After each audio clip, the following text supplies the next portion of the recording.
Welcome, my name is Christopher Sharp and this is my code review video for CS499. I will be reviewing the existing code bases and walking through the plans that I have to enhance them. The code that I have selected for enhancements 1 and 3 come from the coursework that I completed in IT 145. In this code, we were tasked with creating a system to log and track animals used by Grazioso Salvare in their rescue animal operations.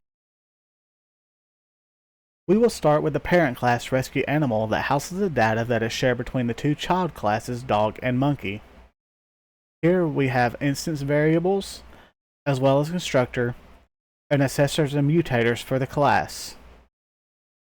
As you can see, there are some assessors and mutators that aren't not being used, while also the class has been set as a concrete class instead of an abstract class, which is not best practice. Next, we have the dog class, which extends the animal class. Here, we have a new variable introduced, which is breed for the animal, as well as constructor that sets the correct information, as well as new assessor and mutator methods for the breed, while as seen here, just like in the rescue animal class, we have methods that are going unused. Then we have the monkey class, which also extends the rescue animal class. Here we have 4 new variables, as well as constructor, which follows the same pattern as the dog class, as well as setters and getters for this class. But like the other previous classes, we have mutators that aren't being used. Also, when reviewing these 3 code files, we see that the commenting structure is kind of all over the place. Some things are commented, and then some things are not at all. But the comments that are there do not do a good job of describing what the code is achieving.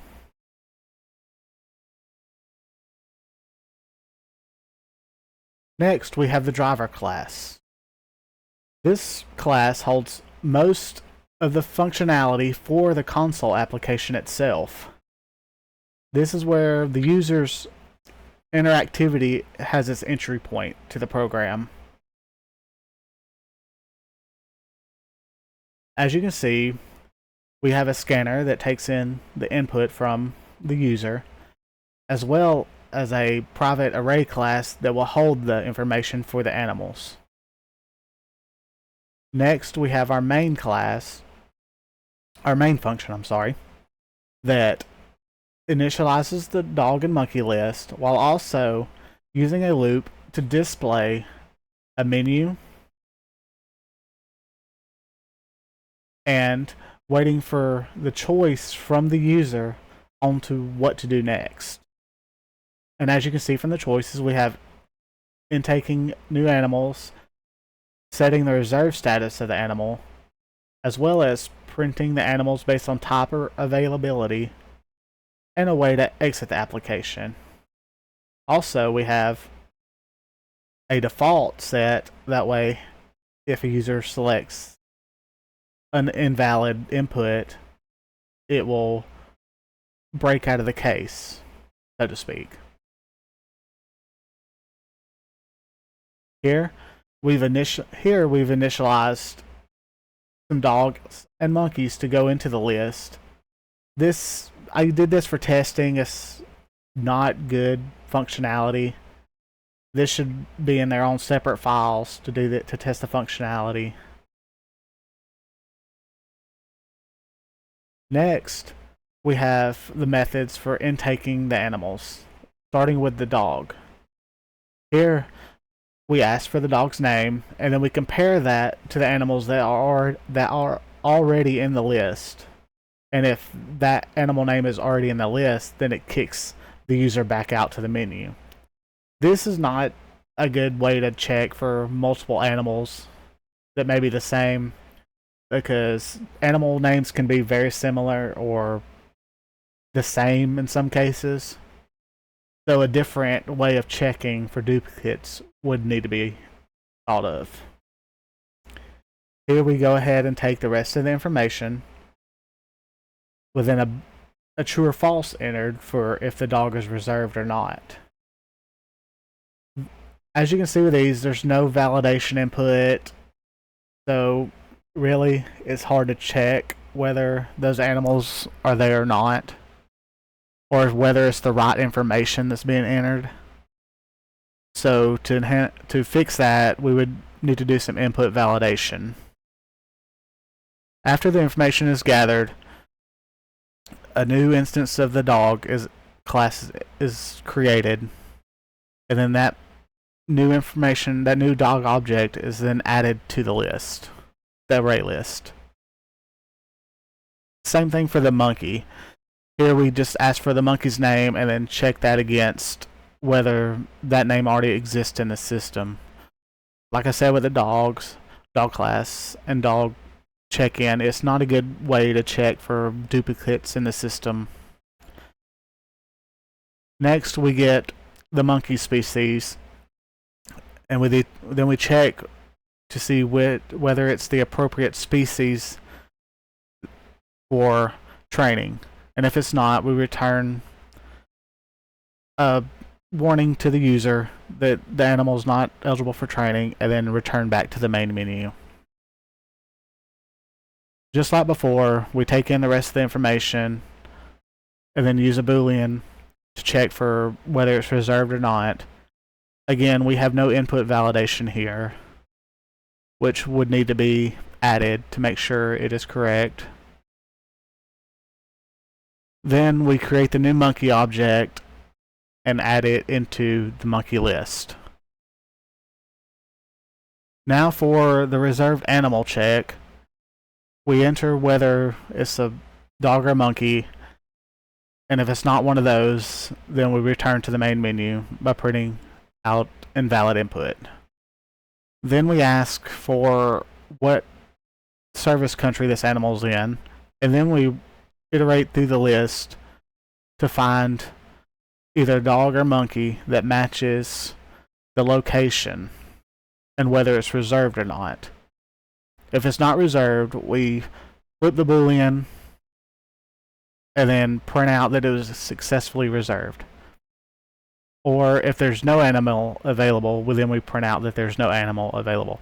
The only issue with this code is that it only iterates through the list until it finds the first possible match. There's no way to set a specific animal or specific like training status, nothing like. So that can be improved upon. For the print animals, which is initialized from the switch case statement, this passes in the parameter that is needed to call the right if statement. As you can see, if dog is passed in, it will iterate through the list of dogs, returning the name, training status, acquisition location, and whether the animal is reserved or not. The same is for the monkey.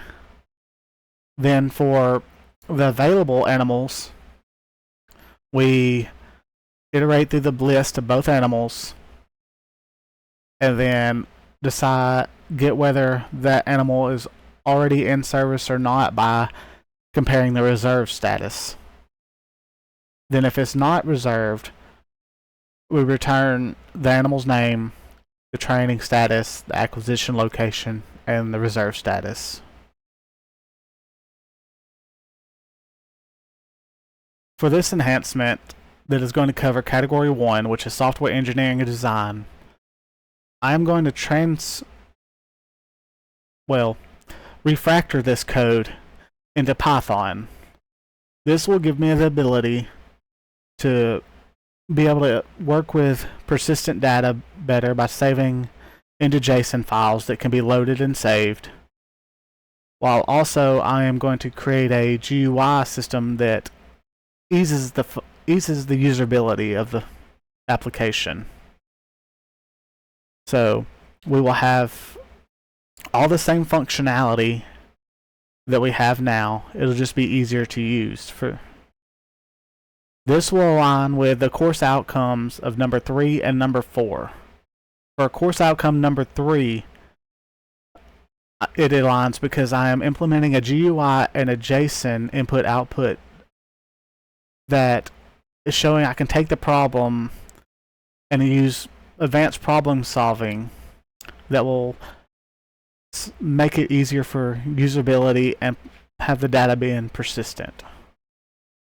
Also, for outcome 4, because I introduced the GUI framework and the file handling, I'm applying modern functionality which improves the usability and delivers value to the customer, but also it mirrors efforts at modernization of the program.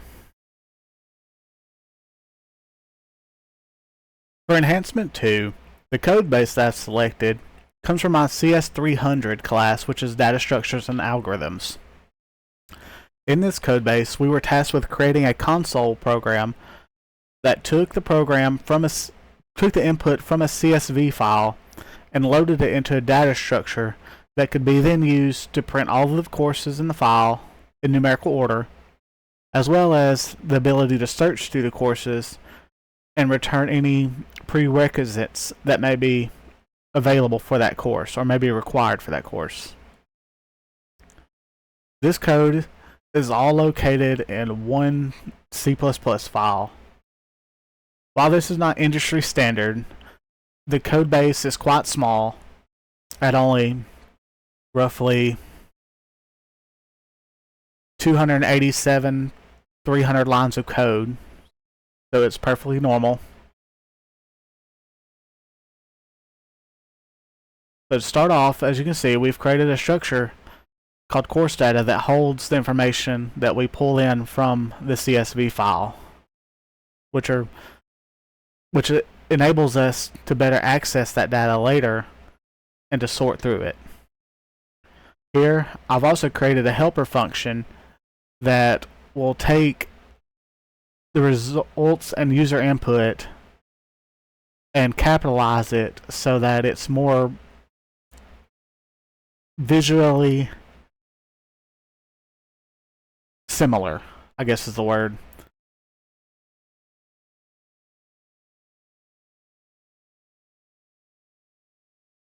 Next, we have the function that will call on the data structure and print all of the course IDs and the course names.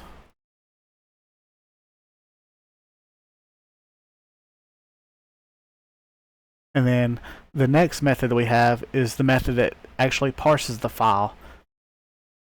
As you see, we take in the file name and then create a vector of the course data to hold the courses. As we read through the file, we assign tokens to each part of the line in the CSV, and then compare it to make sure that it is valid first, or as you can see by other checks, to make sure the course number's there and then the course description is there and all that. Then when we get to the prerequisites, those are then iterated through and then pushed back into tokens also. And then we have a catch output in case it was to error out while reading the CSV file. Now in my testing that I did earlier on this code base, the prerequisites aren't getting loaded into what they're supposed to be getting loaded into. So I have to do some coding on that and investigation on that to figure out why that isn't working.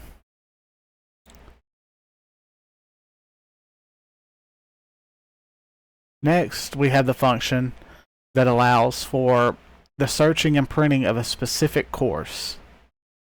So here we have loops that are searching through the course data structure and looking at the course ID and comparing it to the capitalized output.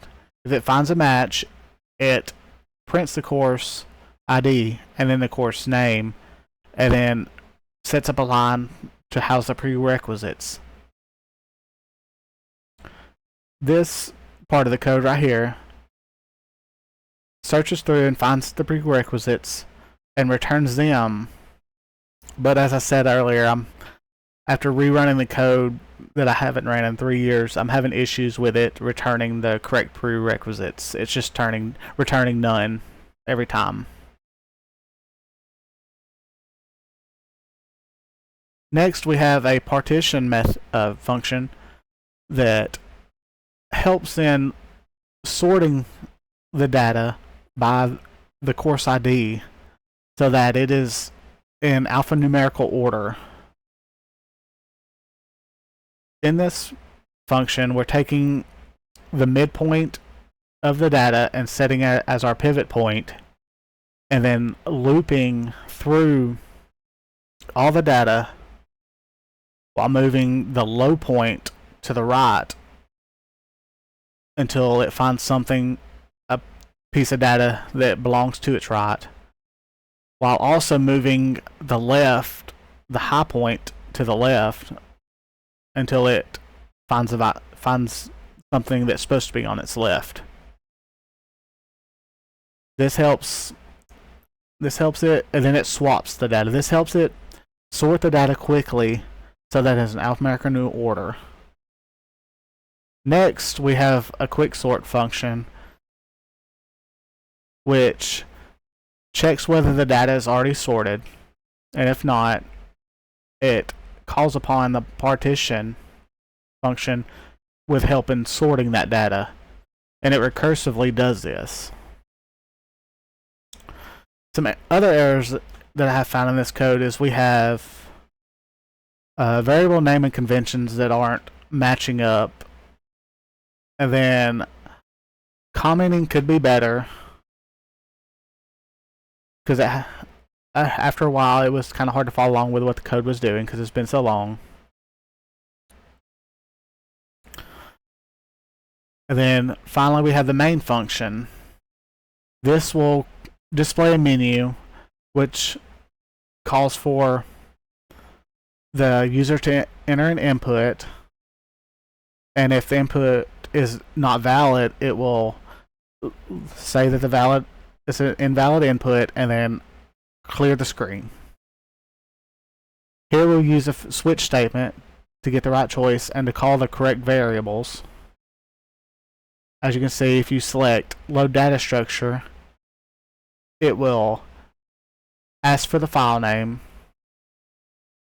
and then it will then pass that file name into the parse file function and then load that data into the data structure. And then same thing for case 2 and 3, it will sort the data, it'll sort and then reprint all of the data in alphanumerical order. And then for case 3, that's where you search for a specific course and return any prerequisites that it may have. And then we have a case to exit and then a default case for invalid. And then also this is wrapped in a try catch statement. That way we can try to handle any errors that may appear.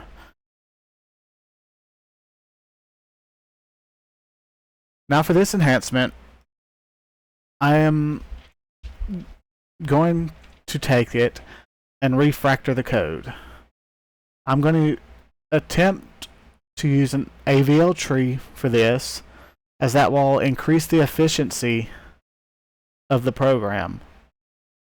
For example, if a course was dropped or added, in case we were to add more functionality to it, there would be no need to resort. Also, when it comes to searching the specific courses and loading the prerequisites, it is a faster function than what's more than likely just searching through the vector linear early. Also, so this aligns with course outcomes 3, which I address the trade-offs that can occur when selecting the correct algorithm depending on the data set. It also aligns with course outcome 4, where I'm showing proficiency in implementing a new solution that is better and more scalable than what is currently there. And then I can apply proper tool sets and improve the software.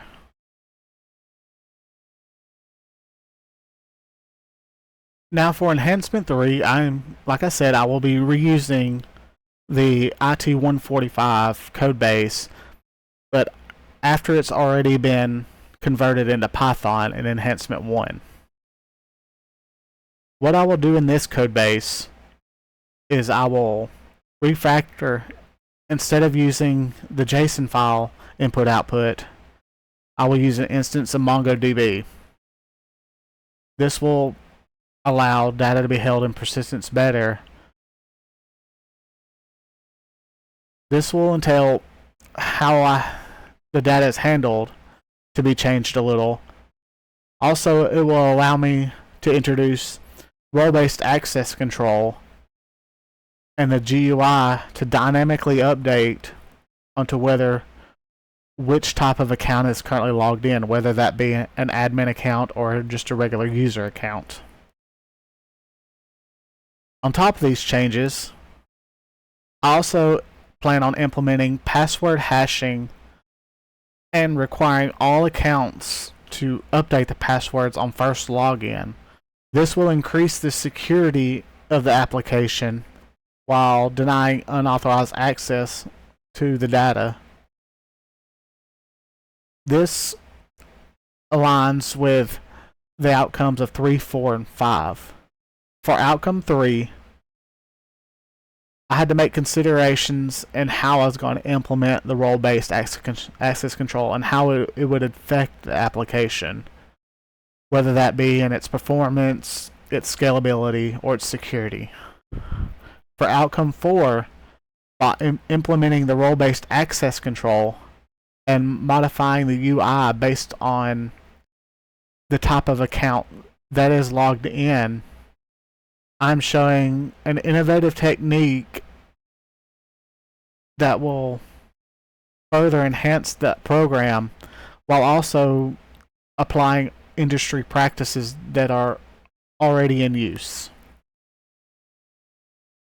And finally, for outcome 5, by locking down the application by requiring a login, it will increase the security of the application until